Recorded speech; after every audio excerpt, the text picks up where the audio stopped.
Hi, I'm Charlie Arturola for AIS here in British Columbia, but before we roll these wonderful 6 wines, I have to tell you a little bit about Alentejo. What is Alentejo, where it is located, and what really means to the wine world? Is by excellence one of the largest, I would say, and where we find the most quality red wines, probably one of the top quality wines of Portugal, together with the north. Of course, I got to recognize the north because the Douro is important. But Alentejo is, for me, as I always like to state in my presentation, is that it's like the Castilla-La Mancha for Spain, it's like the Languedoc for France, it's like Puglia or Abruzzo for Italy, and so many other regions that they have a lot of productions of wine. It's the lake of wine of Portugal.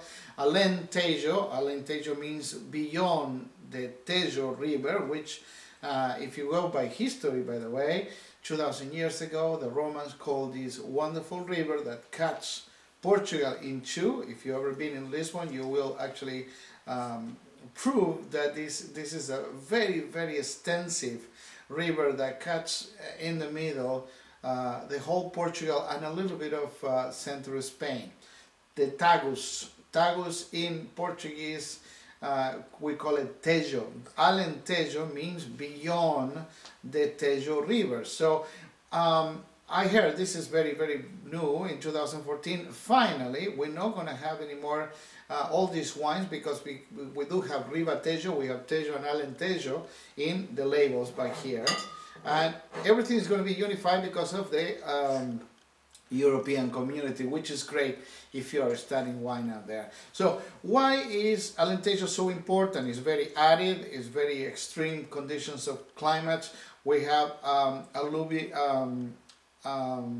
alluvial soils, we have limestone, but we have a very arid and desertic areas.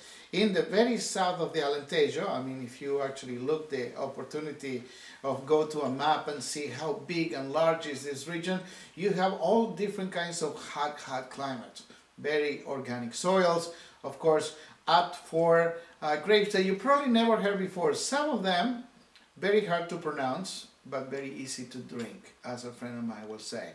Why? Because you're not going to find probably the Cabernets and the Merlots or Pinot Noirs of the world, but you're going to find Aragonese that you might say, what is the meaning of that? Aragonese is what we know in the rest of the world as Tempranillo.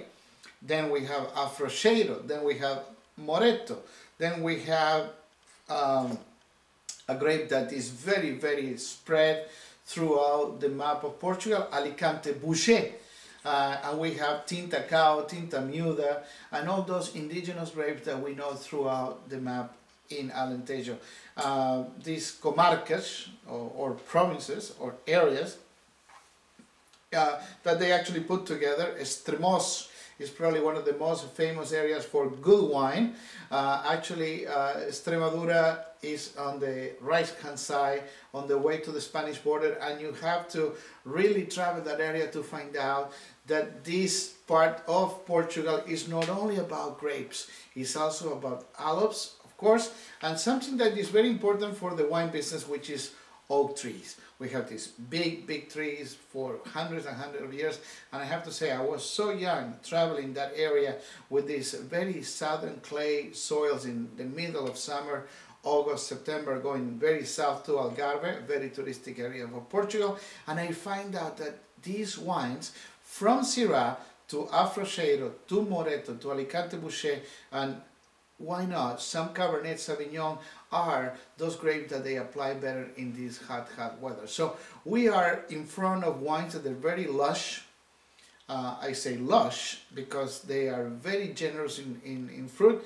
They're wonderful tannin structures. They're very mature. Some of them, they have ageability. But for you that you never taste Alentejo before, these are the wines that we have that word for you here in British Columbia at AIS Imports, QPR, quality price ratio, and Alentejo is known for. So salud.